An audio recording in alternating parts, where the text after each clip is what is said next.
오늘 함께 나눌 말씀은 에베소서 5장 22절에서 23절입니다.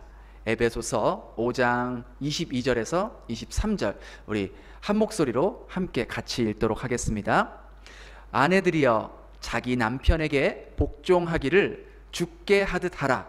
이는 남편이 아내의 머리됨이 그리스도께서 교회의 머리됨과 같음이니 그가 바로 몸의 구주시니라. 아멘. 오늘은 우리가 함께 너는 내 운명, 너는 내 운명이라는 제목을 가지고 여러분들과 함께 말씀을 나눠보려고 합니다. 우리 5월은요 참 우리가 가정의 달이라고 불릴 만큼 가정에 관한 날들이 많이 있잖아요. 또 어린이날도 있고 어버이날도 있고 또 이제 곧 있으면 스승의 날도 있고 또 성년의 날, 또 부부의 날, 이렇게 가정에 기념하는 날들이 참 많습니다. 그래서 5월 한 달간은 서로 사랑을 확인하고 또 감사할 수 있는 그러한 날이 5월인 것 같습니다.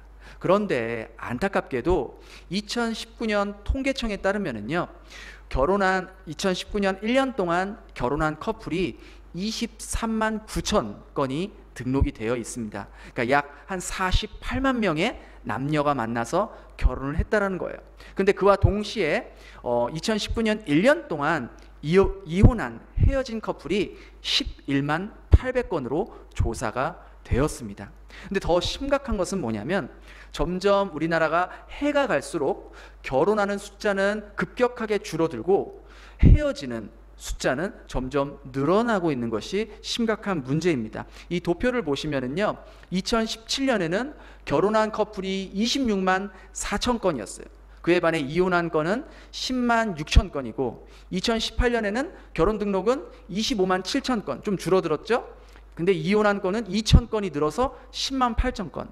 근데 작년에 조사를 해보니까 결혼 등록이 23만 9천 건으로 결혼 숫자는 확 줄었는데 이혼한 숫자는 11만 800건으로 점점 늘어나고 있다는 것이죠.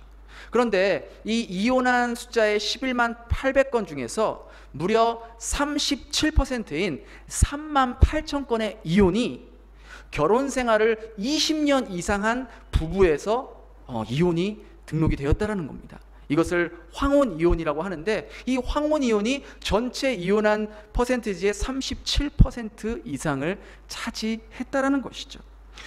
어떤 커플도요, 자신들이 결혼할 당시에 헤어질 거라는 것을 전제로 결혼하는 커플은 한 커플도 없을 겁니다. 그런데 점점 이렇게 이혼율이 높아지는 이유가 무엇일까요?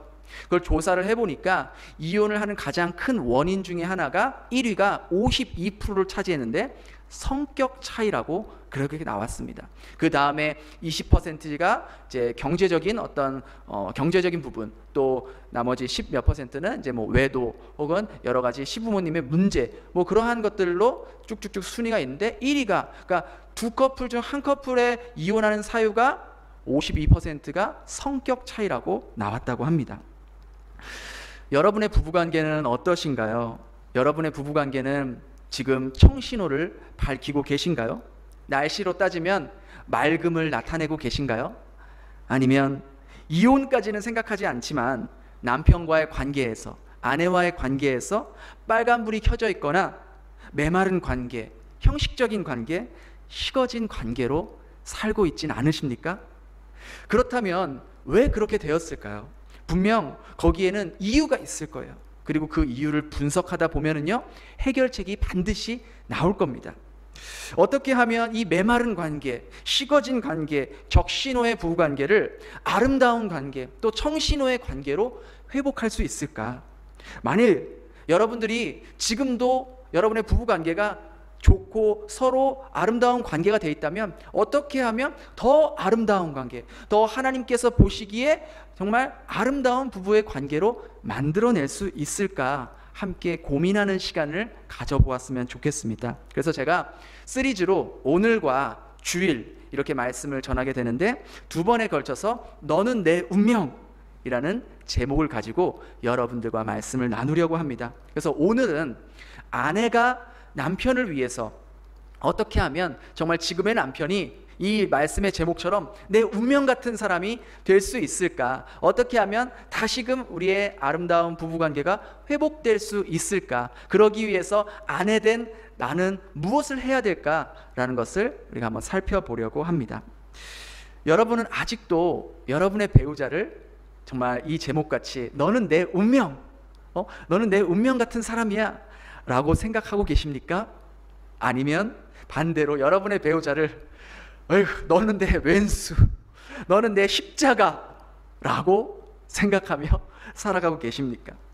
다시금 우리 부부관계가 이런 운명 같은 관계가 되기 위해서는요, 저와 여러분이 이 시간 타임머신을 타고 다시 과거로 돌아가서 여러분의 배우자와 결혼하기 전 그 시대로 다시금 돌아갔으면 좋겠습니다. 여러분은요, 지금의 배우자를 사랑했고 또 그 사람과 결혼하면 행복할 거라는 그런 마음을 가지고 지금의 배우자와 결혼을 했을 것입니다. 여러분들 결혼식 날 기억나시나요? 지금 잠깐 여러분들의 머리를 과거로 돌려서 결혼식장 때 들어갔던 여러분의 모습을 한번 떠올려 보세요. 대부분요, 결혼식에서 그 주례사가 주례를 할 때에 이제 아내된 신부된 사람에게 물어보지 않습니까?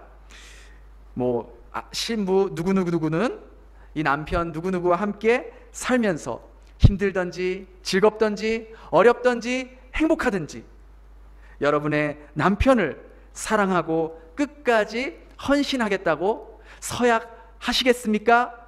라고 하셨을 때 우리 아내된 여러분들 다 그때 네, 서약합니다 라고 하셨던 거 기억나세요? 아니면 기억하고 싶지 않으세요? 근데 어떠세요? 살아보니까 결혼식에서 서약을 하는 거는 쉽지만 결혼 생활 후에 서약을 지키며 살아가는 것이 힘들어요? 어려워요? 힘들죠. 힘듭니다. 결혼 생활이라는 것이 내가 꿈꿔왔던 모습이 아니라는 것을요, 결혼한 지 한 달도 안 돼서 깨닫게 된다는 거예요. 사실 저도 결혼한 지 이제 지금 보니까 딱 횟수로 정확하게 올해가 10년 되는 해입니다. 여러분들보다 제가 결혼 횟수도 많이 적고 또 여러 가지 부족하지만 제가 이렇게 여러분들에게 부부관계에 대해서 말씀을 나눌 수 있는 것은, 제가 확실하게 말씀드릴 수 있는 것은, 저는요 결혼했을 때도 물론 행복했지만 해가 거듭할수록, 그리고 10년이 지난 지금이 오히려 결혼했을 때보다 더 아내를 사랑하고 아내와 깊은 영적인 정서적인 관계를 유지하고 있다는 것을 자신 있게 말씀드릴 수 있기 때문에 오늘 여러분들과 함께 어떻게 하면 우리가 더 아름다운 부부관계를 만들어 내갈 수 있을까 고민하는 시간을 가지려고 합니다. 그래서 저의 결혼 이야기와 더불어 우리가 하나님이 원하시는 모습, 하나님이 처음 만드신 그 부부관계의 아름다운 모습을 다시 회복하는 시간을 가졌으면 좋겠습니다. 저는요 오늘 여러분들에게 세상에서 흔히 말하는 어떤 부부관계의 개선법, 부부관계 책에서 나오는 그러한 기술적인 스킬적인 부분을 말하려고 하는 것이 아닙니다. 이런 것은 일시적으로는 효과가 있을 수 있으나 근본적인 문제가 해결되지 않는 거예요. 그래서 저는 보다 근본적인 것, 보다 근원적인 부분에 대해서 여러분들과 함께 나누려고 합니다. 저는요 그것의 답을 성경에서 찾으려고 해요.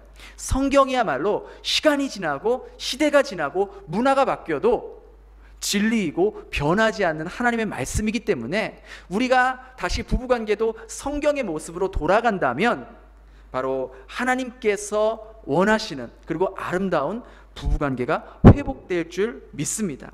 그러하기에 성경에서는 부부를 어떻게 정의하고 있는가? 성경에서는 아내된 우리들이 어떠한 모습으로 남편을 대해야 하는지 그 말씀을 면밀히 살펴보고 따라갈 때에 어떤 변화와 어떤 축복이 기다리고 있는지 한번 나눠보려고 합니다. 그렇다면 지금보다 더 아름다운 부부관계를 회복하기 위해 아내된 우리들의 해야 할 역할이 무엇인가? 저는 오늘 한 가지만 집중적으로 살펴보려고 합니다. 우리 다시 한번 말씀 에베소서 5장 22절 한번 같이 읽겠습니다. 시작.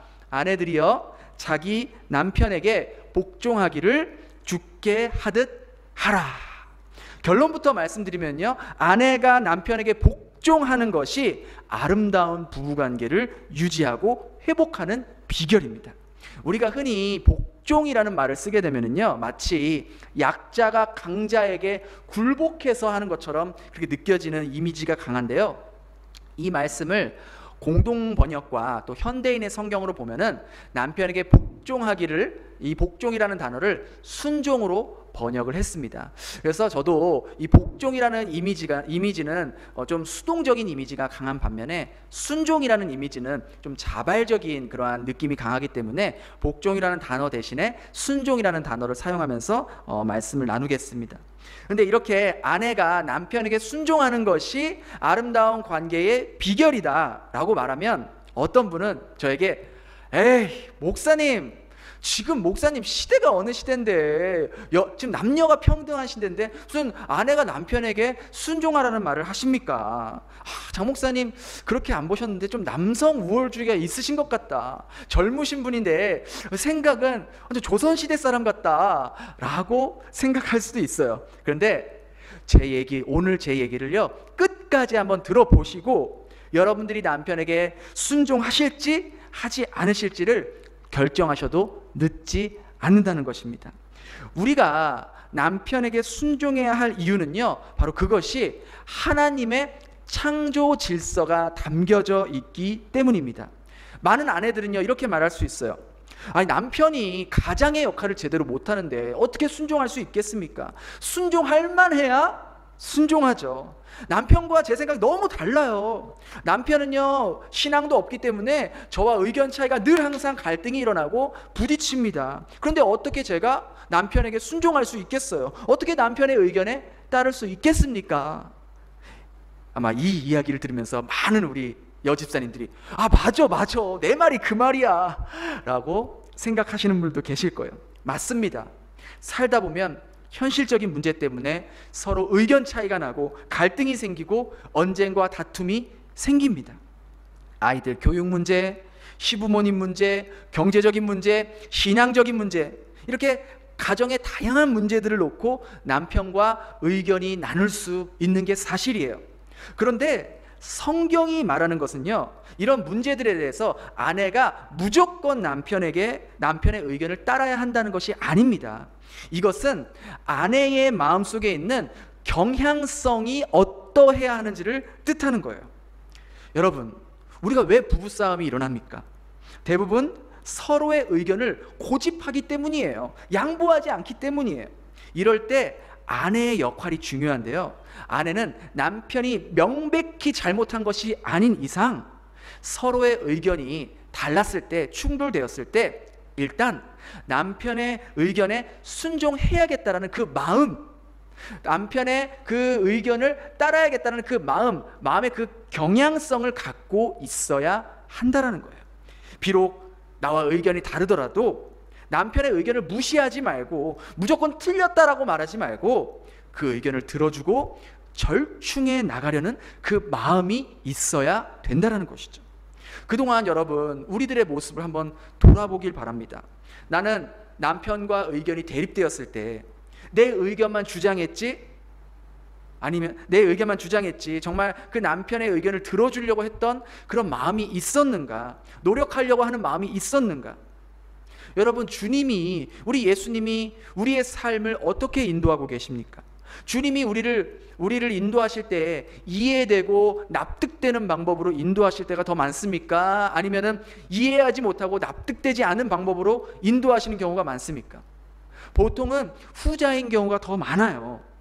많은 경우 주님은요, 우리가 이해하지 못하는 방법으로 우리의 삶을 인도하세요. 그런데 우리가 거기서 주님 싫어요, 저 그렇게 안 갈래요, 그렇게 안 할래요, 안 따라갈래요, 이렇게 하지 않잖아요. 왜 그렇죠? 분명히 그렇게 인도하시는 데에는 다른 이유가 있을 거다, 분명히 뜻이 있을 거다라는 생각으로 우리가 이해할 수 없지만 주님의 뜻에 순종하며 나아가잖아요. 이와 같이 우리가 남편을 따르는 거예요. 물론 남편이 주님처럼 완전하고 언제나 옳다는 말이 아니에요. 남편이 부족하죠. 또 때로는 잘못된 결정을 할 수도 있어요. 내 생각과 다르고 또 틀리게 느껴질 수도 있어요. 그러나 정말로 사회적인 문제를 일으키거나 가정을 파괴시키는 그러한 결정이 아닌 이상 남편에게 내가 순종할 경향이 있어야 한다는 거예요. 그 마음이 있어야 된다는 거예요. 왜? 이것이 바로 하나님께서 만드신 부부관계의 창조 질서의 기본이기 때문입니다.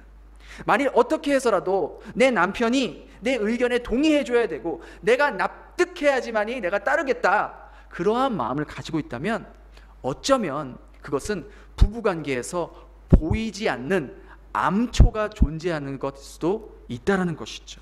언제 어디서 부딪힐지 모르는 거예요.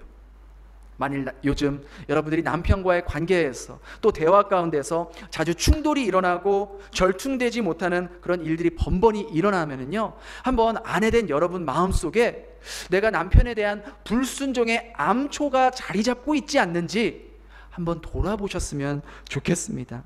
물론 누구보다 남편의 허물과 단점을 잘 알기 때문에 남편에게 순종한다는 것이 힘들어요. 어렵습니다. 그러나 그것이 하나님의 창조 질서이고 그 질서를 따를 때에 하나님은 그 보이지 않았던 부부관계의 그 암초를 제거해 주실 거예요. 그럼 그러한 순종을 어떻게 해야 됩니까? 성경은 아내가 남편에게 어떻게 순종해야 될지를 명확하게 제시해 주고 있습니다. 그것은 24절에 나온 대로요, 교회가 그리스도께 하듯 아내들도 범사에 자기 남편에게 복종할지니라. 여러분, 교회가 그리스도께 언제 복종합니까? 그리스도께서 교회에게 복을 주시고 기도 응답을 해주실 때만 교회가 그리스도께 복종합니까? 여러분들이 그렇게 예수님께 순종하십니까? 내 기도를 응답해 주시고 나에게 복을 주실 때만 내가 예수님을 따릅니까? 아니잖아요. 비록 나에게 세상적인 복을 주시지 않는다 할지라도, 비록 내 기도가 지금 응답되지 않는다 할지라도 우리는 예수님께 순종해요, 안 해요? 순종하려고 노력하고 있잖아요. 마찬가지로 우리에게 복을 주시든 복을 주시지 않든 우리는 예수님께 순종하듯이 우리 남편에 대한 순종도 이와 같다라는 거예요. 남편이 나에게 잘해주든 남편이 남편의 역할을 잘 못하더라도 순종하는 것이 바로 교회가 그리스도께 순종하듯 아내가 남편에게 순종하는 것을 말해주는 거예요. 순종은요, 어떤 조건적인 반응이 아닙니다. 네가 이렇게 할 때만 내가 너에게 순종하겠다, 그러한 게 아니에요. 그것은 교회가 그리스도께 순종하는 모습이 아니라는 것이죠. 순종이란 어떤 상황에서도 내가 교회가 그리스도께 순종하듯이 우리 아내는 남편에게, 남편이 나에게 잘해주든 나에게 잘 못해주든 나에게 섭섭하게 하든 나의 만족을 채워주든 한결같이 순종하는 것이 창조 질서이고 하나님이 보시기에 아름다운 부부관계로 회복되는 비결이라는 것이죠. 저도 결혼 생활을 이제 10년 동안 쭉 해보면서 여러 가지 작은 일들에 대해서 서로 갈등이 생기고 또 싸우고 또 말다툼이 일어날 때가 있죠. 왜 없겠습니까? 서로의 생각이 다르고, 특별히 저 같은 경우는 또 다른 나라, 다른 문화의 사람들이 서로 만나서 살고 있기 때문에 아마 그런 것들이 더 심하게 느낄 때가 있습니다. 그런데 제가 이렇게 10년 동안 쭉 살면서 아내와 어떤 큰 이슈, 어떤 큰 문제로 싸우거나 그러한 적은 없었던 것 같아요. 그러니까 제가 이렇게 돌아보니까 제가 어떤 결정적인 문제를 가지고 같이 결정을 하고 의논을 할 때에 제 아내가 대부분 제 의견을 따라주고 순종했기 때문에 그렇게 큰 어떤 마찰이나 이견이 없었던 것 같아요. 제가 대학교를 졸업하고 다른 좋은 직장이 있음에도 불구하고 또 신학을 공부한다고 그렇게 결정을 했을 때에도 제 와이프는 거기에 따라줬고, 또 제가 목사의 길을 간다고 했을 때에도 저희 아내는 또 거기에 순종해줬고, 또 교회 일로 여러 번 이사를 해야 되는 경우가 있었는데 그럴 때에도 또 크게 어떤 불만이나 불평을 하지 않고 거기에 잘 따라줬던 그런 모습들. 신혼 초에는 이러한 일도 있었어요. 신혼 때는요, 물론 저도 그때 믿음이 연약했지만 저희 아내도 이제 뭐 막 예수를 믿기 시작했고 또 교회를 처음 나갔기 때문에 그렇게 하나님에 대한 신뢰도가 높지 않았습니다. 그래서 제가 우리가 부부로서 하나님을 서로 함께 섬기고 믿고 살아가야 되는데 어떻게 하면 남편으로서 아내에게 하나님에 대한 그 신뢰를 더욱더 가지게 할 수 있을까, 그렇게 고민을 했었어요. 그때 저희가 신혼 때는 온라인으로 이 베트남에서 쇼핑몰을 운영하고 있었거든요. 근데 그때 하나님이 우리의 모든 필요를 아시고 또 모든 것을 공급해 주신다는 것을 아내에게 느끼게 해주고 싶었어요. 그래서 제가 지금 생각하면 참 지금 하라 그러면은 잘 못할 것 같은데, 그때는 어떻게 그렇게 했는지, 저희가 결혼을 하면서 함께 이제 통장을 만들었는데 그 통장에 있는 돈을 제로로 만들고, 우리가 통장을 의지하지 말고 그 통장에 있는 돈을 의지하지 말고 정말 하나님께서 우리의 삶에 날마다 공급해 주시는지 안 해 주시는지 우리가 삶으로 경험을 해보자, 그렇게 제안을 했어요. 그래서 별로 뭐 많지도 않았지만 통장에 있는 돈을 정말 제로로 만들고 매일매일 하나님께서 어떻게 공급해 주시는지, 어떻게 채워 주시는지를 느껴보자, 그런 제안을 했죠. 지금 생각하면은요, 너무 황당한 제안이고 정말 무모한 제안이고 정말 대책 없는 제안이에요. 그런데 그런 제안에 저희 와이프가 그렇게 해보자고 또 순순히 또 이렇게 순종하고 따라 주었어요. 대부분 생각하면 미쳤다고 생각할 거예요. 결혼 이제 막 해가지고 제가 또 학교도 다니고 있었거든요. 학비도 내야 되지, 생활비도 있어야 되지, 집 렌트비도 내야 되지, 이런 거 저런 거 따지고 보면은 정말, 또 우리 여성들은 대부분 현실적이고 또 계산적이잖아요. 또 정확하잖아요. 그런데 이러한 부분에서 정말 우리가 제로로 만들고 매일매일 공급해 주시는 하나님을 경험해 보자라는 이런 좀 무모한 제안에 또 동의를 해주고 또 그렇게 함께 해줬다라는 것이 참 너무나도 감사한 것이죠. 근데 정말 하나님은요, 신실하게도 저희가 그것을 1년 동안 이렇게 해봤습니다. 근데 1년 동안 신실하게도 단 하루도, 단 한 번도 우리의 필요를 채워주지 않은 날이 없었습니다. 그래서 아내도 정말 그 1년 동안 날마다 공급해 주시고 채워주시는 그 하나님의 손길을 자기 삶으로 경험을 했던 것이죠. 그래서 그것이 지금까지도 하나님께서 우리의 필요를 채워주시고 우리를 공급해 주시고 우리를 인도해 주시는 하나님이라는 것을 믿게 되는 큰 동력이 되었던 것이죠. 이렇습니다. 이렇게 어떻게 보면 남편의 좀 무모한, 좀 대책 없는 이러한 제안에도 순종해 주었더니 하나님께서는 그 모습을 보시고 또 저희 가정에게 그렇게 응답해 주셨던 것을 저희가 경험했습니다. 그렇다면은요, 어떻게 교회가 그리스도께 순종하듯이 남편에게 이렇게 한결같이 순종할 수 있을까? 이렇게 남편에게 순종할 수 있는 그 힘은 어디에서 나오는 것일까? 만일요, 여러분이요, 남편의 모습을 보고 인내하고 순종한다면요, 그 순종은 얼마 가지 않아 다시 없어지고 또 순종하기 싫어지는 마음이 들게 됩니다.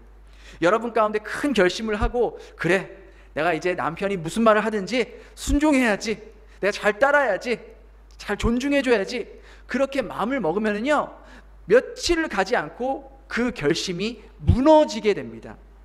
왜냐하면 내가 이만큼 순종했는데 남편이 좀 반응이 있어야 되잖아요.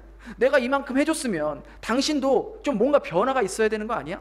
내가 이렇게 당신의 의견을 따라줬으면 당신도 내 생각을 좀 해줘야지. 그런 마음이 나도 모르게 우리 마음속에 들게 되기 때문이에요. 그래서 그거에 만족하지 못하고 그거에 충족되지 못하면 우리 마음에 섭섭한 마음이 들어서 더 이상 다시는 순종하거나 또 잘 따르고 싶지 않은 그런 마음이 들어오게 된다는 거예요. 근데 이것은요, 아내 된 우리가 처음부터 기대를 잘못 걸고 있는 거예요. 남편도 인간이잖아요. 인간은요, 연약한 존재예요. 허물 많고, 아무리 부부관계라 할지라도요, 남편들은요, 자기 중심적으로 생각하는 것이 더 큽니다. 남자가 여자보다요, 더 뭐라고 해야 될까? 저도 남자여서 그걸 잘 알아요. 좀 더 이기적이에요. 좀 더 둔해요. 그래서 그런 남편에게 기대를 걸고 순종한다면요, 그건 처음부터 단추를 잘못 낀 겁니다. 그러하기에 우리가 남편에게 순종할 수 있는 그 힘은 남편으로 인함이 아니라 바로 하나님으로부터 임함임을 우리가 기억해야 된다는 것이죠.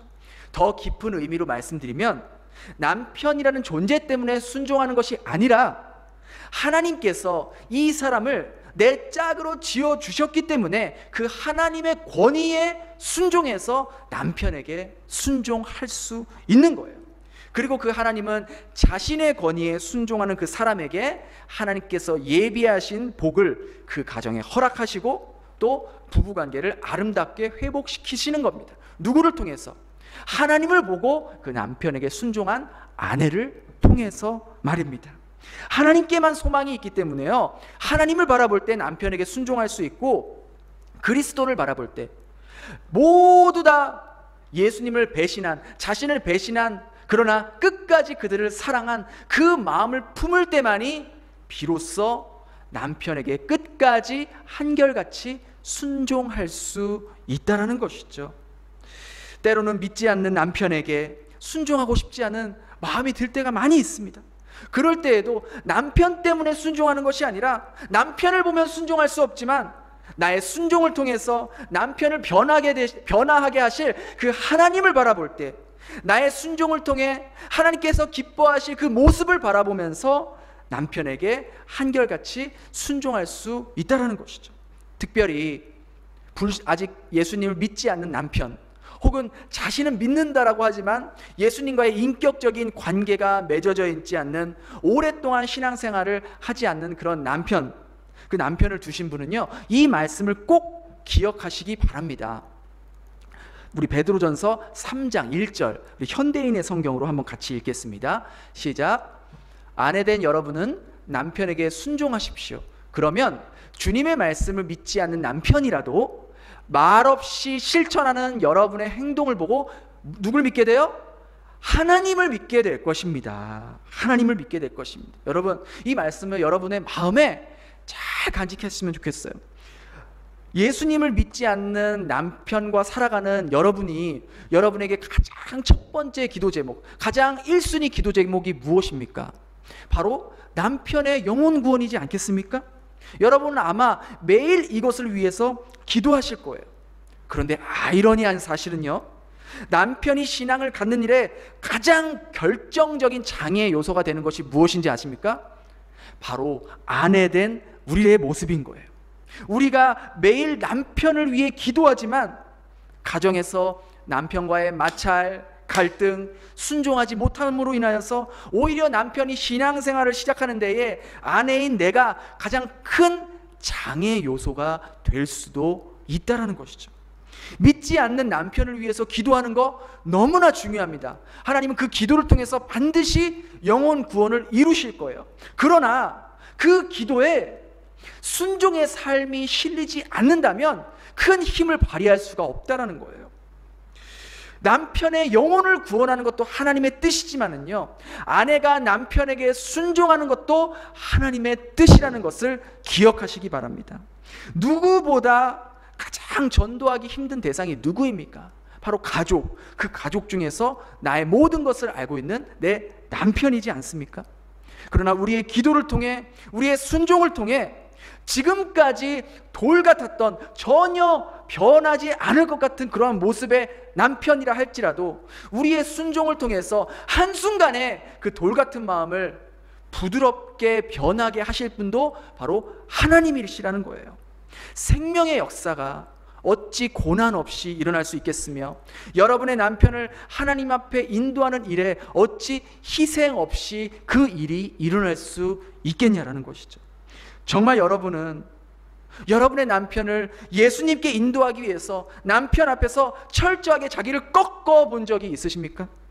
내 의견이 맞지만, 내 의견이 옳지만 내 남편을 그리스도의 복음을 깨닫게 하기 위해서, 예수님의 참사랑을 알게 하기 위해서 나의 고집을 꺾고 내 의견보다는 남편의 의견에 존중하려고 하는 그러한 모습이 있으셨습니까? 남편을 구원해달라고, 내 남편이 다시 하나님의 자녀가 되게 해달라고 기도하신 지 여러분 얼마나 시간이 경과되셨습니까? 어떤 분은 5년, 어떤 분은 10년, 아니 20년 넘게 기도했는데 배우자가 아직도 마음이 열리지 않으셨습니까? 그렇다면 여러분, 이 시간 여러분에게 새로운 결단이 필요합니다. 물론 우리의 결단과 의지가 구원을 불러들이는 것은 아닙니다. 그러나 하나님께서 우리에게 요구하시는 기도의 분량, 헌신의 분량, 순종의 분량을 채울 때만이 성령의 역사를 기대할 수 있다는 것이죠. 여러분, 오랫동안 남편을 위해 기도했지만 남편의 구원이 지체되고 있다면요, 여러분 다급한 마음을 가져보시기 바랍니다. 만일 여러분이 그저 아유 뭐 언젠가 돌아오겠지, 언젠가 뭐 하나님이 하시겠지, 이렇게 생각하신다면요, 그것은 어찌 보면 정작 내가 마땅히 해야 될, 내가 감당해야 될 행동과 책임은 다하지 않고 그저 언젠가 하나님이 해주시겠지라는 막연한 그런 마음을 갖고 있는 것과 다를 게 없다라는 것이죠. 두려운 마음으로 하나님 앞에 나아가시기 바랍니다. 동시에 변화된 모습으로 남편을 대하시기 바랍니다. 남편의 구원을 위해서라면, 남편이 예수님을 믿고 새 사람만 될 수 있다면 저는 모든 것을 양보할 수 있고 모든 것을 희생할 수 있습니다. 기쁨으로 순종할 수 있습니다. 남편의 구원을 하루라도 앞당길 수 있다면 제가 기쁨으로 순종하겠습니다. 그러한 마음으로 우리가 나아가야 되지 않겠습니까? 어쩌면 주님은요, 내 남편이 변화되기 이전에 내가 먼저 변화되길 기다리고 계시는지도 모릅니다. 아내가 먼저 깨질 때에 남편이 깨지게 되어 있습니다. 아내가 먼저 변화될 때에 우리의 남편이 변화될 것입니다. 남편에 대한 순종을 통해서 그 일이 이루어질 것이고, 그 순종은 하나님께 영광을 돌려드리는 것고, 돌 같던 남편의 마음을 부드럽게 녹일 수 있는 구원의 강력한 도구가 될 것입니다. 또한 우리들의 순종을 통해서 하나님은 우리의 부부관계를 더욱더 아름답게 만들어 가실 것이며, 창조하셨을 때의 그 아름다웠던 부부관계로 회복시켜 주실 것이며, 우리 가정에 예비된 하나님의 은혜와 복이 폭포수와 같이 여러분의 가정에 임하게 될 줄 믿습니다. 바로 오늘부터 이 말씀을 내 가슴속에 새기며 남편에게 순종하는 것은 하나님께 순종하는 것임을 기억하며 한결같이 남편을 위해 주님의 마음으로 순종할 수 있는 저와 여러분 되기를 주님의 이름으로 축복합니다.